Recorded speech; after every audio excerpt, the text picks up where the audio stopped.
O Evangelho para o terceiro domingo após Pentecostes, de Marcos, capítulo 4, versículos 26 a 34. São duas parábolas que Jesus relata e depois uma conclusão, falando dessa forma de ensino que Jesus utilizava. Então lemos o texto, Marcos 4, 26. Kai elegen e dizia: Hutos estin he basileia tuteu. Assim é o reino de Deus. O reino de Deus é um conceito importante dentro dos evangelhos sinóticos.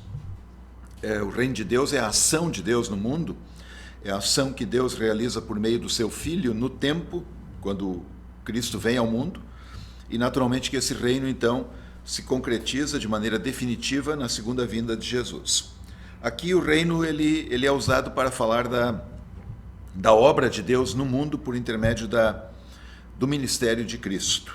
Então, assim é o reino de Deus. Hos anthropos bale ton sporon epitesges. Como se um homem lançasse. Bale, aqui nós temos uma forma do auristo segundo, do subjuntivo do verbo balo, lançar, atirar. Como se ele lançasse a semente sobre a terra. Nós vamos notar que tem várias formas verbais no subjuntivo. A primeira aqui no auristo do subjuntivo. Teremos algumas agora no presente do subjuntivo. Versículo 27, kai kateude, kai egeiretai, nicta, kai hemeran. E deitasse, kateudo, nós temos um presente do subjuntivo aqui. Kai egeiretai, novamente um presente do subjuntivo. A forma média, levantasse, como se ele então deitasse, levantasse, nicta, kai hemeran. A noite e dia. Naturalmente que a ordem aqui, noite e dia, segue a ordem também dos verbos, do kateudo, deitar e levantar. O fato de usar aqui o presente do subjuntivo, quando antes, no lançar a semente é o auristo do subjuntivo, talvez sirva para dar a ideia de que o lançar a semente seja um ato e que esse deitar e levantar sejam atos consecutivos, repetitivos. Ou seja, várias noites e dias depois, continua o texto, kai hos poros blasta, kai mekinetai hos uk e oiden autos. Então, e a semente blasta. Blastano significa germinar, brotar ou produzir. Então, a semente germina e a semente germinasse. E mekinetai. O verbo mekino aqui é um rapax, ou seja, só é usado nesse texto. Significa crescer, então, e a semente germinasse e crescesse. Hos uk oiden autos. Como não sabe ele. Ou seja, o homem que lançou a semente não faz ideia de como a própria semente germina e cresce. Isso está fora do controle dele. 28. Automate rege carpoforei. A terra por si só, automatei automaticamente, daria para traduzir assim, mas por si só a terra frutifica. Carpoforeo, dá fruto. Proton horton, primeiro a erva, depois eita stachin, depois então a espiga, eita pleresiton ento stachiui. E depois, então, ainda cheio de grão, ou cheio de trigo, citon pode ser o trigo mesmo, citos é o trigo, ou o grão do trigo, na espiga. 29, rotan de paradoi rocarpós. Aqui nós temos uma construção um pouco difícil de traduzir. Temos o paradoi, verbo paradidomi, normalmente traduzido como entregar. Aqui nós temos uma forma do auristo subjuntivo. Normalmente o verbo significa entregar, repassar. Então, como é que ficaria isso aqui? Algo do tipo, quando o fruto entrega. A ideia é quando o fruto está pronto. Então, quando o fruto está pronto, eitis apostelei to drepanon. Logo envia, apostelo, a foice, drepanon. Interessante que foice também é usada num outro contexto importante, em Apocalipse capítulo 14, em duas cenas que são relatadas lá por João a respeito do juízo final. A foice, ela tem esse sentido do juízo final. E aqui, provavelmente podemos entender da mesma forma. Então, quando o fruto está pronto, está para ser entregue, logo então o homem, subentende-se, envia a foice. Hoti paresteken ho terismos, porque a colheita, paresteken é uma forma do perfeito do verbo paristemi, chegou, porque a colheita chegou. Então essa primeira parábola nos fala sobre a semente que é lançada pelo homem, que é colocada então na terra e automaticamente aquela semente vai produzir. E o homem nem sabe como isso está acontecendo, ele só sabe que quando chega o momento certo e o fruto está pronto, ele então manda lá a foice e acontece então a colheita. Naturalmente que isso tem um sentido dentro do reino de Deus, nós falaremos um pouco sobre isso mais adiante. Segunda parábola, versículo 30, Kai elegen, pos homoiosomen ten basileien tuteu, e entini autem parabole tomen. E dizia, como assemelharemos o reino de Deus? Ou, entini autem parabolen tomen. Em que parábola o colocaremos? Aqui nós temos o verbo tomen, um aorista subjuntivo de titemi, colocar. Então, como é que nós vamos colocar em palavras, essa é a ideia, a realidade do reino de Deus? Com que parábolas nós podemos ainda descrever o reino de Deus? Pergunta Jesus. Versículo 31, Hos coco sinápeos, como a semente da mostarda. Hos rotan spare epitesges, spare é uma forma do verbo speiro, aoristo subjuntivo passivo, aoristo segundo do verbo speiro, semear. Nós temos aqui então um passivo. Quando essa semente ela é semeada, ou quando for semeada sobre a terra, microteron on panton ton spermaton ton epitesges, menor de todas as sementes que estão na terra. Então a ideia aqui é que a semente da mostarda é a menor de todas. Isso parece até um provérbio que seria usado na época, de que a semente da mostarda é tão pequenininha, né? Sendo a menor. Versículo 32, Kai rotan spare, e quando for semeada, anabainei kai ginetai meizon panton ton lachanon. Ela cresce e se torna, vem a ser maior do que todas as lachanon, é um vegetal comestível. Então, talvez se possa traduzir aqui por hortaliça, se torna maior do que todas as hortaliças, um arbusto. Kai poiei clados megalos, e faz grandes galhos. Hostedinastai hipotens kianautu, de modo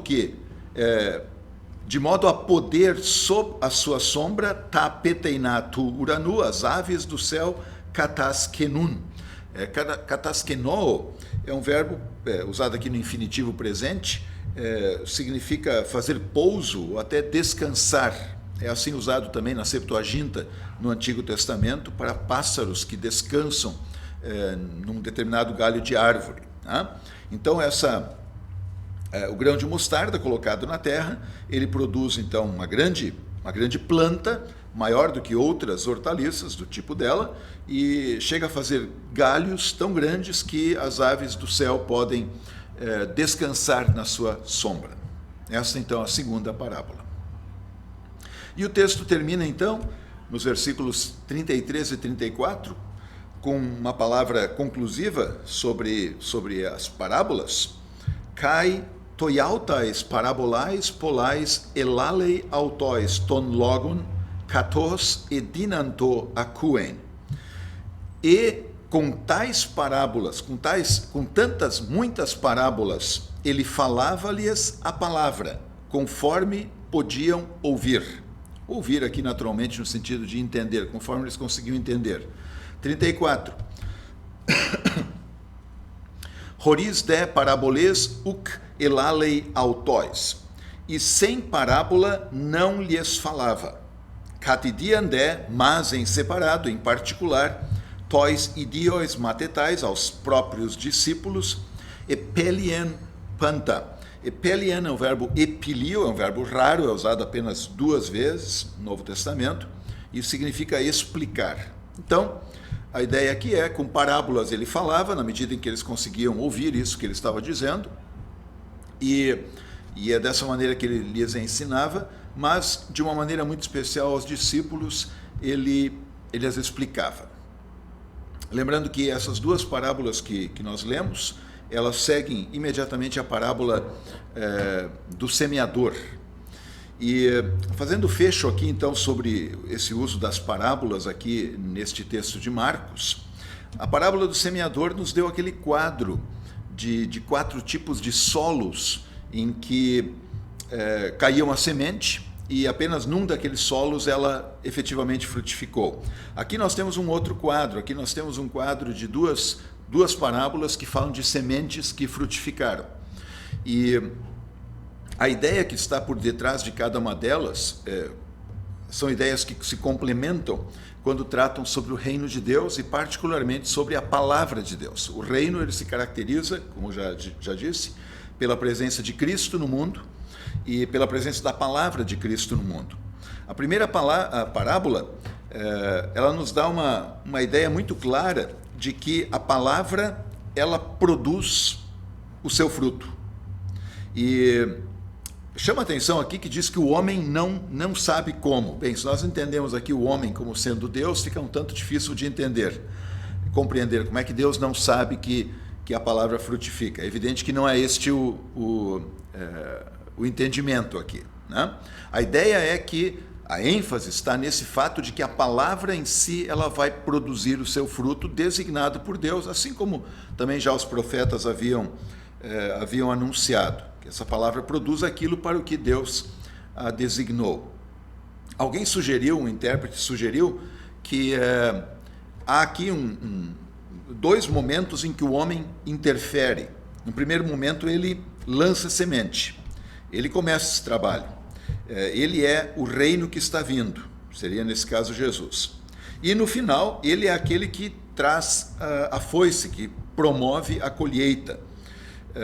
Então o comentarista fez a seguinte observação, de que na parábola Jesus poderia estar indicando que ele é aquele que, de fato, inicia a obra do reino aqui no mundo, na pessoa dele, na obra dele e na palavra que ele traz, e da mesma forma que ele, mais tarde, ele é aquele responsável pela colheita, na sua segunda e definitiva vinda. E no meio? Então, um determinado intérprete sugeriu que aqui no meio se localiza a obra do Espírito Santo, aquele que Jesus envia e que faz a palavra crescer e germinar. É no mínimo uma sugestão interessante, mas naturalmente que nós não separamos a obra do Espírito Santo da própria atuação de Jesus e do Pai por meio da sua palavra. Em todo caso, a grande ênfase aqui está que a palavra produz. A segunda parábola, a parábola do grão de mostarda, mostra que, por vezes, talvez a expectativa que se tem sobre o reino é de que ele vá fazer muito pouco. Ele é tão pequenininho à primeira vista.